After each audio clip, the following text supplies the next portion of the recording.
Saraha was the founder of Tantra in Tibet. He was born in a Brahmin family of East India. His name Saraha means pierce arrow, and he is usually shown in Tibetan art holding an arrow, suggesting the penetrating clarity of one fully awake person. After studying ancestral traditions, he went on to become a Buddhist monk and scholar. Tantra has only appealed to a very few people, but those were the salt of the earth. Saraha is one of them. Gautam the Buddha is the greatest master who has ever walked on the earth. Christ is a great master, so is Krishna, so is Mahavir, so is Muhammad, and many more, but Buddha still remains the greatest master. Not that his achievement of enlightenment is greater than anybody else's. Enlightenment is neither less nor more. He has attained to the same quality of consciousness as Mahavir, as Christ, as Zarathustra, as Lao Tzu. There is no question of any enlightened man being more enlightened than anybody else. But as far as his being a master is concerned, Buddha is incomparable because, through him, thousands of people have attained to enlightenment. It has never happened with any other master. His line has been the most fruitful line. His family has been the most creative family up to now. He is like a big tree with so many branches, and each branch has been fruitful. Each branch is loaded with many fruits. Mahavira remained a local phenomenon. Krishna fell into the hands of scholars and was lost. Christ was completely destroyed by the priests. Much could have happened, but it didn't happen. Buddha has been tremendously fortunate in this. Not that the priests have not tried.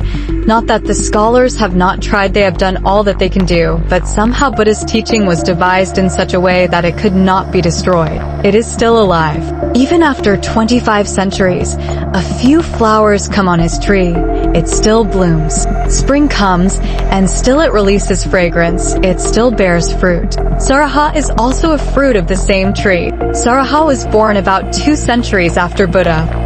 Tantra converted Tibet, and Saraha is the founder of Tantra just as Bodhidharma is the founder of Zen. Bodhidharma conquered China, Korea, Japan. Saraha conquered Tibet. These songs of Saraha are of great beauty. They are the very foundation of Tantra. You will have to understand first the Tantra attitude towards life, the Tantra vision of life. The most basic thing about Tantra is this, and very radical, revolutionary, rebellious. The basic vision is that the world is not divided into the lower and the higher, but that the world is one piece. The higher and the lower are holding hands. The higher includes the lower, and the lower includes the higher. The higher is hidden in the lower, so the lower has not to be denied, has not to be condemned, has not to be destroyed or killed. The lower has to be transformed. The lower has to be allowed to move upwards, and the lower becomes the higher. There is no unbridgeable gap between the devil and God. The devil is carrying God deep down in his heart. Once the heart starts functioning, the devil becomes God. That is the reason why the very root of the word devil means the same as divine. The word devil comes from divine. It is the divine not yet evolved, that's all. Not that the devil is against the divine. Not that the devil is trying to destroy the divine. In fact, the devil is trying to find the divine. The devil is on the way towards the divine. It is not the enemy, it is the seed. The divine is the tree fully in bloom, and the devil is the seed, but the tree is hidden in the seed. And the seed is not against the tree. In fact, the tree cannot exist if the seed is not there. And the tree is not against the seed. They are in deep friendship.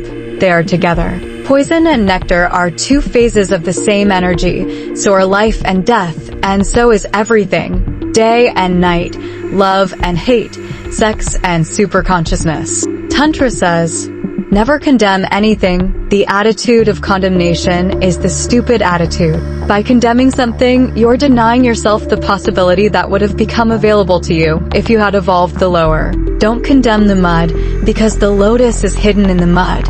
Use the mud to produce the lotus. Of course, the mud is not the lotus yet, but it can be. And the creative person, the religious person, will help the mud to release its lotus so that the lotus can be freed from the mud. Saraha is the founder of the Tantra vision. It is of tremendous import, and particularly for the present moment in human history, because a new man is striving to be born, a new consciousness is knocking on the doors. And the future is going to be that of Tantra, because now no more dual attitudes can hold man's mind. They have tried for centuries, and they have crippled man, and they have made man guilty. And they have not made man free, they have made man a prisoner. And they have not made man happy either. They have made man very miserable. They have condemned everything from food to sex, they have condemned everything. From relationship to friendship, they have condemned all. Love is condemned. Body is condemned. Mind is condemned. They have not left a single inch for you to stand on. They have taken away all, and man is hanging. Just hanging. This state of man cannot be tolerated anymore. Tantra can give you a new perspective, hence I have chosen Saraha. Saraha is one of my most loved persons. It is my old love affair. You may not even have heard the name of Saraha, but Saraha is one of the great benefactors of humanity. If I were to count on my fingers 10 benefactors of humanity, Saraha would be one of those 10. If I were to count 5, then 2 I would not be able to drop Saraha. Now we enter into this great pilgrimage, the Royal Song of Saraha. It is also called the Song on Human Action, very paradoxical, because it has nothing to do with action. That's why it is also called the Song on Human Action. It has something to do with the being, but when the being is transformed, action is transformed. When you are transformed, your behavior is transformed, not vice versa. Not that first you change your action and then your being changes, no. Tantra says, first change your being and then your action changes automatically, of its own accord. First attain to a different kind of consciousness, and that will be followed by a different kind of action, character, behavior. Tantra believes in being, not in action and character. That's why it is also called the Song on Human Action, because once being is transformed, your actions are transformed. That is the only way to change your actions. Who has ever been able to change his actions directly? You can only pretend. If you have anger in you and you want to change your action, what will you do? You will suppress the anger and you will show a false face. You will have to wear a mask. If you have sexuality in you, what will you do to change it?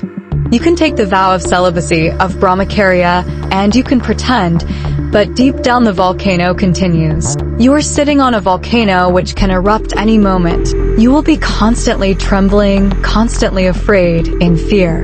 Have you not watched the so-called religious people? They are always afraid of hell, and always trying somehow to get into heaven. But they don't know what heaven is. They have not tasted it at all. If you change your consciousness, heaven comes in you. Not that you go to heaven. Nobody has ever gone to heaven, and nobody has ever gone to hell. Let it be decided once and for all. Heaven comes to you. Hell comes to you. It depends on you. Whatsoever you call, it comes. If your being changes, you suddenly become available to heaven. Heaven descends on you. If your being does not change, you are in a conflict. You are forcing something which is not there. You become false and more false, and you become two persons. You become schizophrenic, split.